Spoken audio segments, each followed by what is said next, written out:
This is Bataan Broadcasting TV. Naglilingkod sa sambayan ng Bataenyo. Nagbabalik po ang Dateline Bataan. Medyo sumasabit-sabit pa. Pero bago natin makalimutan ang lahat, ang programang ito ay sa atin ng ABG Group of Companies. Meron silang car rental, nagsusupply sila ng fire extinguisher, FDAS, ng mga FDAS, di ba? Yes. Fire At driving school. Fire sprinkler. And of course, pag hindi kayo kailangan nyo matuto mag-drive. Dito lang. Yan. ABG Driving Institute. Ha? Yan. Nandyan sa crawler namin yung makikita hotline ng nyo. ABG. At kilalang-kilala naman ng ABG, no? Yes, dahil yan ay pag-aari ni Kuya Ray Gonzales, at Ma'am Mercy Gonzales. Manager Mercy. Ilan lamang yung dalawang yan sa mga kilalang negosyante. Yes, na mahuhusay. Matitinong negosyante dito sa lalawigan ng Bataan. Yes. So, balik tayo sa ating balitaan. Ako, parang hindi lang pang-local news ito. Pwedeng, kapag ito ay napainit natin, ay pwedeng maging national issue ito. Oo. At malamang talagang ginagawa na ito. Pakinggan ito, lalo na yung mga nasa panig ng public sector. Transport sector. Medyo sumasayad-sayad yung aking. Yan, oo. Di umano ay talamak na tampering at quote-unquote lipat plaka scheme sa mga minibuses sa Bataan, ipinasisilip ng isang dating konsehal ng bayan na ngayon ay jeepney driver. Ay? Hindi ko sinabing lamang. Hindi. Marangal na. Marangal na hanap dating konsehal ng bayan sa Maribeles. Ngayon ay namamasada ng jeep sa Lamao. Lamao, Balanga. At least marangal yung kanyang trabaho. Basahin mo yung first paragraph. Sabing ganon, dumulog sa media ang dating konsehal ng bayan ng Maribeles at ngayon ay isa ng jeepney driver na si Joseph Pereira. Ito ay may kinalaman sa aniya ay karanasan niya nitong Martes. Kahapon na. Oo, kung saan ay pilit umanong kinukuha ng isang konduktor ng isang minibus ang kanyang cellphone. Ang kontrobersyal na minibus na may biyaheng Balanga, Maribeles ay kinuhanan umano niya ng video at photo. Siyempre, inaharasan niya. Partikular ang unit ng bus at ang plate number nito. Sa kanya umanong siyempre kinunan niya yung plate number. Pero sister, diba? Sa kanya umanong isinagawang pagsasaliksik. Lumalabas na ang plaka nito ay nakarehistro umano sa isang brand ng sasakyan. Particularly Hyundai na may modelong 2023. Subalit kung titignan, sister, magtitignan yung papel daw, Hyundai 2023. Subalit, nakalagay sa kung titignan, ang unit ng bus ay hindi umano tugma sa nakasaad sa registration document nito na nakalagay Nissan. Ay, grabe. Ano ba yan? Layo, diba? Parehong Korean brand. Pero correct. Ang layo naman ng spelling, paring Eric, Hyundai tsaka Nissan. Tuloy. Ayon kay dating konsehal Joseph Pereira, nanawagan siya sa LTO. Nananawagan siya. Sa LTFRB at PNP Highway Patrol Group, na inspeksyonin at busisiin ang iba pang mga halaga at legal na dokumento ng mga pampasaherong bus at minibus na pumapasada sa kahabaan ng Roman Highway, particular na may mga biyaheng Maribeles, Balanga. Inspeksyonin daw yung mga plate number, pati yung mga dokumento. Yung bang kahit na lang, parang surprise, tingnan ko yung papel mo, para makita mo talaga bang nagtatali. Diba? Baka mamaya itong plaka nito ay nasa kotse pala, pero ginagamit sa bus. Ang pinag-uusapan natin, isang unit pa lang yan. What if talamak pala yan? Yung tinatawag na tampering lipat plaka scheme. Alam ko nangyayari yan. Nakarehistro yung number na yun sa kotse niya. Tapos pero ginagamit sa minibus. Kaya hindi talaga magtatalo yung Hyundai at Nissan. At siyempre, for the, yung tawag yan, for the public, hindi, balance, for the sake of balanced journalism. Open po ang programang ito. Yung Bataan TV. Open po ang programang ito para doon sa site naman. Ng mga minibus drivers. Minibus driver. Para particularly may sabihin nila, totoo ba o kasi hindi totoo? Bawat ruta kasi may mga co-op. Yes, Pagkaroon tayong pangataon, kukunin din natin yes, yung site nila. At siyempre yung site ng PNP Highway Patrol. LTO, Land Transportation Office, at LTFR, Land Transportation Franchising and Regulatory Board. Dagdag ko lang, Pabantayan natin yung balita. Nandun tayo sa, sabi nga, sektor ng mga transportasyon at sasakyan. Isa sa mga issue ngayon, yung mga bumili ka ng bagong kotse, hindi mo kayang hulugan, meron ngayon magsasabi na pasalo. Pasalo. Ako na ang bibigyan kita ng karampatang pera. Ako na magtutuloy. Pero alam niyo ba kung anong ginagawa matapos kunin yung sasakyan na pinipili pa nila yung mga bago-bago. Ipinagbibili nila. Kaya ikaw na nakabili, uhulugan mo pa rin yung sasakyan. Wala na sa'yo. Kaya ingat po kayo, Marami yan. Yung, eto naman, pasalo scheme. No? Yung hindi mo na kaya, ibinenta mo sa iba, ang ginawa ng pinagbentahan mo, sa halip na ituloy ang hulog, ibinenta niya ang sasakyan at hindi mo na siya makukonta. Ayun. Yan, so, babantayan natin yung issue na ito sa atin ni former Councilor Joseph Pereira. Yung ORCR, yung sinasabi ko kung example, halimbawa, ang papel, ang ORCR, ay example, model 2023. Pero yung unit na doon ikinakabit yung ORCR na yon, hindi naman po talaga totoong model 2023. Dahil doon sa retrato, sa itsura ng bus, hindi siya mukhang 2023 model. Why? Kasi, alam mo, example, itong naka-encuentro ko kanina, na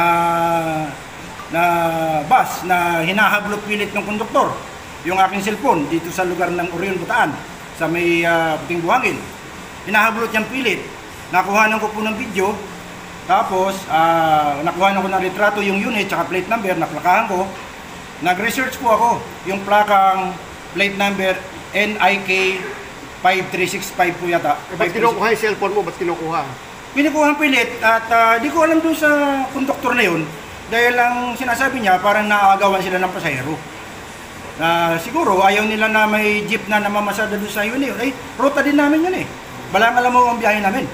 Ang may tuloy ko po yung tungkol doon sa unit. Nag-research po ako. Yung plate number NIK 5365. Nakita ko po doon sa details na ito ay private. Ito ay, ang brand niya ay Hyundai. At Universe, ang parang classification niya o parang hindi ko alam kung variant ba yan o ano. Hyundai siya, tapos model 2023, latest, di ba? Latest. Pero pag tinignan nyo natin yung mismong unit na naka-encuentro ko, na niresearch ko yung details ng kanyang registration, hindi po siya model 2023. Makikita po ninyo. Gusto ninyo, tingnan natin sa terminal sa Balanga o sa Maribeles, bukas. Kasi sa likod pa lang po ng retrato, makikita po ninyo, ang nakalagay doon Nissan, hindi po Hyundai. So doon po lang po, ang nakikita ko, dinadaya po. Yan, oo. Sa iba pang balita. Sa iba pang balita, sa bayan ng Pilar. Yan. Alam mo ba, ay nagkaroon na naman ng tupad orientation sa bayan ng Pilar kung saan ay mahigit 634 na mga taga-Pilar ang nagbenepisyo dito. Ang nasabing inisyatibo ayon kay Peso Manager Maricel Aquino, ang mga opisyal na nagtulong-tulong para magkaroon sila ng tupad orientation ay from Governor Joy Garcia, Congressman Abet Garcia at Mayor Charlie Pizarro, gayon din si Vice Mayor Ces Garcia at buong sangguniang pangbayan ng Pilar. Ayon kay Mayor Charlie Pizarro, na malaking tulong ito sa ating mga mamamayan, lalo na yung mga displaced and disadvantaged workers, na magkaroon pa ng dagdag na puhunan o dagdag na pera para sa kanilang mga pang-araw-araw na gastusin. Congratulations sa lahat ng beneficiaries niya sa bayan ng Pilar. 134 sa bayan ng Pilar.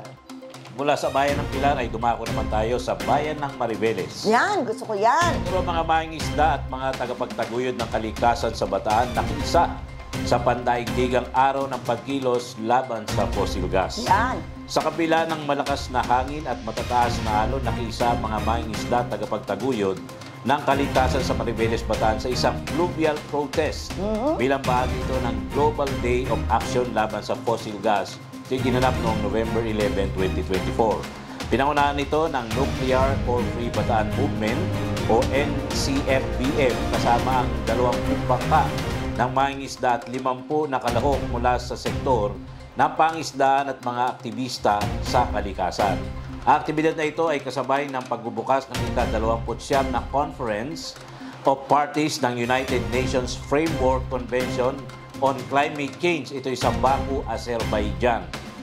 At binigyan din ng NCFBM na ang fossil gas ay kasing delikado ng coal at nagdudulot ng masamang epekto sa klima at lumalabag sa karapatang pantao. Anila, ang fossil gas ay hindi renewable at hindi malinis at nagdudulot ng polusyong mapanganib sa kalusugan ng komunidad. Naanawagan ang grupo ng agarang pagtigil ng mga proyekto ng fossil fuel sa bansa, lalo na't isa ang Pilipinas sa may pinaka-apektado ng climate change na naranasan na natin ngayon ng malalakas ng bagyo at pagtaas ng level ng tubig dagat. Maribeles pa rin, Kuya Mike, no? Kung matatandaan mo, dumalo tayo dun sa pagbibigay ng parangal sa mga kooperatiba sa buong lalawigan. Okay. Yung, ano to? Galing Bataan. Galing Bataan, no? Kung saan ay binago nila yung logo. Yes. Diba? Mas maganda ngayon yung logo Mas ng... simple. Oo, ng Galing Bataan at very meaningful. So, yung pagpaparangal na yun sa ating mga kooperatiba ay ginawa rin sa bayan ng Maribeles. Ito ay sinabi nilang Pugay, Co-op Pugay Award. No? Kung saan lahat naman ng mga kooperatiba sa bayan ng Maribeles ay binigyan nila ng parangal, no, na ginanap noong November 7 sa Romelins Restaurant, no, na naroon ang mga iba't ibang mga kooperatiba. Pero matatandaan natin pero matatandaan natin na nanalo ang Maribeles Public Market Development Cooperative, no, sa probinsya. Nanalo din ang Maribeles Women's Community Co-op, Dynamic Multipurpose Co-op, at Iwahori Multipurpose Co-op na nanalo sa Hall of Fame. Wow. No? Ang Co-op Pugay ayon kay Mayor AJ Concepcion ay pagpaparangal ng bayan ng Maribeles sa lahat ng kooperatiba sa kanilang bayan na malaki ang naitutulong sa mga mamamayan. Hindi na sila pumupunta sa, yung may 6'5" ba yun? O doon sa Bombay. No? So, dito sa co-op nila, bukod sa nakapaglo-loan sila ng maayos, no, nagkakaroon pa sila ng balik, ang tawag doon, dividendo. Wow, di ba? Yan. Nakautang ka na may dividendo Yes, pa. oo, yan. Hindi katulad ng mga ibang loan Yes, scheme. oo. Sobrang laki ng tubo. Yes, yes. At dumako ka na rin, sister, doon sa naging news coverage natin. Kasama natin si paring Eric. Bago tayo dumako doon sa In Times of Fake, dahil hindi man tayo fake. Media in the time of fake. Oo. Marami ding naganap na activity sa bayan ng Maribeles kung saan ay nagkaroon sila ng Memorandum of Agreement, no, and Memorandum of Understanding sa GN Power Dingdinin, GN Power Maribeles, Abuetis Power and Foundation, gayon din sa kasama rin ang Department of Education. Okay. Yun munang sa MOA signing sa Aurora PH program ng Abuetis Power at Abuetis Foundation, gayon din kasama ang GN Power Maribeles at yung GN Power Dingdinin, no, naglalayong magbigay ng solar panel. Wow! Magbigay ng solar panel Bigay lang, ha? Bigay at lang. internet connection Mahal sa yan. malalayong barangay. Di ba maraming malayong barangay sa bayan Maribeles? Ito ay upang makatulong sa makabawas sila ng konsumo ng kuryente at magkaroon pa rin ng internet access sa kanilang lugar. Isa yan. Pangalawa, sinasabi nating Memorandum of Agreement naman sa pagitan ng pamahalaan ng bayan ng Maribeles kasama pa rin ang GN Power Dingilin, GN Power Marubeles, Aboitiz Power and Foundation, no? Kasama ang DepEd, no? Sa Biyaan Aita Integrated School para sa Aurora PH. Ito naman ay para ma-empower, no, ang Marubeles Last Mile School, pinakamalayo, no, na ma-bridge yung educational divide through continuous learning. Kumbaga, kung naiiwan man ng iba dahil malayo, through Aurora PH, no, ma-empower ang mga eskwelahang malalayo tulad ng Aita Integrated School, no, yung Biyaan Aita Integrated School, nakarating na tayo dyan. Magkakaroon sila ng continuous learning. Yes. No, yan ay mula sa Bataan, GN Power, GN Power Dinginin, GN Power Marubeles, Aboitiz Power, Aboitiz Foundation with Department of Education at ng pamahalaang bayan ng Marubeles sa pangunguna ni Mayor AJ Concepcion. Congratulations sa mga... Galing! Ang dami nilang beneficiaries ng activity mga- ngayon. Yan yung tinatawag na yung pagtutulungan ng public at private sector. Okay. Ha? That's Kuya Okay, Mike. itong nakaraang... kailan ba yan? What is Saturday? Anong date yun? Oo. Nakalagay dito, 4 days ago, istorya. Building a Safer Nation, Philippines tackles fake news with critical thinking and media. Basta ako, ang title ko ay Media in the Time of Media in the Time of Fakes. Napasama Yan, po ang lingkod, si Ate Seni, pati yung kaibigan natin si Eric Nuki. Siyempre, we represented Bataan TV at ako so with RMN News and Bataan... yung Bataan. One Bataan News and yung... Bataan TV. Bataan. Prime Star News Weekly. Bataan Prime Star News. Oo. Saan ay nagtipon-tipon po ang mga lihitimo. Lehitimo, ha? Mga media man sa Central Luzon, mula kami sa 7 provinces. Yes, oo. Central Luzon, kung saan ay tinalakay ng Philippine government, particularly ang Presidential Communications Office of PCO. In cooperation with National Press Club, Regional Media Workshop sa Central Luzon At siyempre, Edition. kasama rin natin sa sponsor niyan, ang Philippine Tobacco Institute. No? At Japan Tobacco Yes, Philippines oo. Incorporated. Yan, oo. Sila ang mga sponsor. Kaya mga oo. sponsors. Kwento. Sabi nga kailangan daw malabanan natin, no? Combat the present problem or the proliferation of fake news, no? Which is now a present concern, no? Sa ating lugar. No, ang dami daw mga news ngayon na hindi lang news produkto. Just in time yan, di ba, yung last news update natin, merong isang nagmamagaling na vlogger, di ba? Oo. Kasi ito, iyan na natin sa madaling salita kaya laganap po ngayon ang fake news. Unlike before, let's say, 20 years ago, 15 years ago, ang source ng news ng mga tao ay yung traditional media. Ano yung traditional media? Dyaryo, radyo, television, di ba? Oo. Ngayon po ay meron ng tinatawag na new media. Karamihan sa nagbabasa ngayon ng news ay sa social media. Correct, no? Sa pamamagitan ng ating mga smartphones at computers, di ba? Sa internet. At kaya nga, nakakalungkot yung ibang mga kapatid natin sa anak buhay, yung kanilang mga dyaryo ay naubusan na ng sales, wala nang bumibili. Yung iba ay nag-bankrupt Nagsara na. Even yung mga kilala sa international. Yes.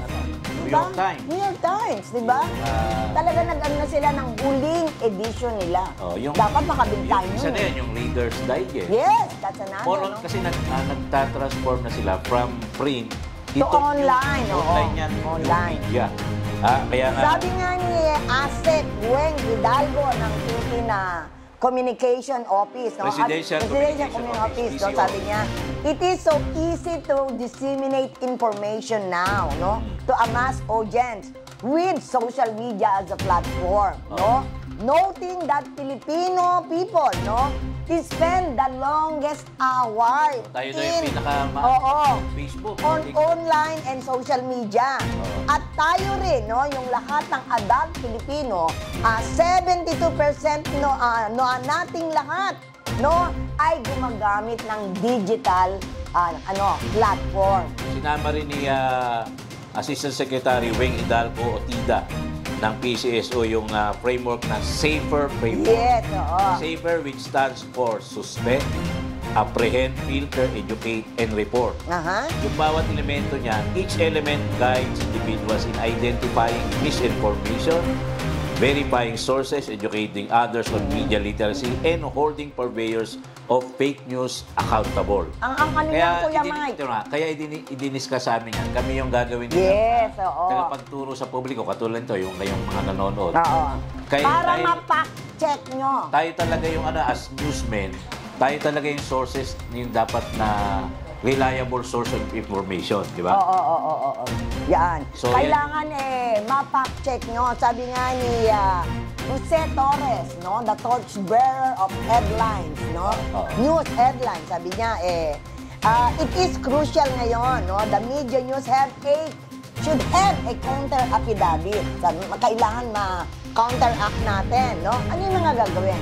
One is investigative reporting. Yeah. Sabi gano'n, ano? Kailangan daw pipili tayo ng mga news network o news agency na talagang legitimate. No, hindi pero yung ginagawa ng purveyors of fake news, minsan ilalagay yung logo ng CNN. Oo, yun naman ang ginagawa. Kaya titignan nyo yung link. Yes. So, ba talaga galing sa valid news source? Halimbawa, isang halimbawa dyan yung sikat na doktor, si Doc Willie Ong, di ba? Doc Willie Ong Nahack din siya. Ginagamit din siya ng mga ibang, yung nagpo-promote ng mga gamot, alternative medicine, para mapansin ng tao, ilalagay yung picture ni Doc Willie Ong. Parang mga ganun. Pero that's why i-verify nyo muna yung source. Yes, kung may lehitimo o hindi. So, isa yan sa ating mga duty bilang newsmen na kailangan ay maipaliwanag natin sa publiko o sa taong bayan kung itong particular information ba ay totoo, o hindi. So malaking bagay yung dinaluhan namin yan. Kasama natin si Eric. And we're planning kami ni Ate Senny sa pangalan ng Bataan TV Broadcasting. Ay magkaroon ng ganito rin. Magkakaroon tayo, ang tuturuan naman natin ay yung mga budding journalists. Yes, yung mga may mga school. Yes, oo. Usually, natin mas maganda makuha natin. Next year, I mean. No, yung mga sa college, yung kanilang editorial staff. Diba? Mga 5 bawat kolegyo. Mga campus journalists. Oo, yan. Campus journalists, no? Sabi nga ni dating Congressman Jericho Coco Nograles, no? Sabi niya, the public must be aware, no? The risk of fake news and take responsibility for sharing, no, the accurate information. We can launch, sabi niya, we can launch a national awareness, no? Sabi ganon sa mga campaign natin. And urge to report suspicious content and start informing them, no, through trusted sources. Yes. Yan, yung mga trusted sources lang ang dapat nating i-accept. Yung mga hindi natin alam, nadinig lang natin, nabasa lang natin, pero hindi tayo sure, mas maganda i-delete mo na. Yes. Diba? So, darating na buwan o linggo ay i-discuss update. At magkakaroon din tayo ng kalintulad na aktibidad dito naman sa Yes, sa Bataan. Sa Bataan mismo. So with that, it's time for us to say goodbye for a while. Once again, ako po inyong lingkod, Mike Sigaran. Senny Soriano. At ito po ang Dateline Bataan!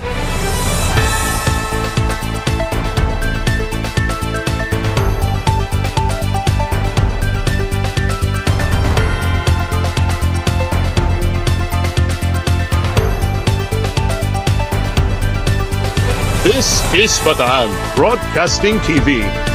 Naglilingkod sa sambayanang Bataenyo.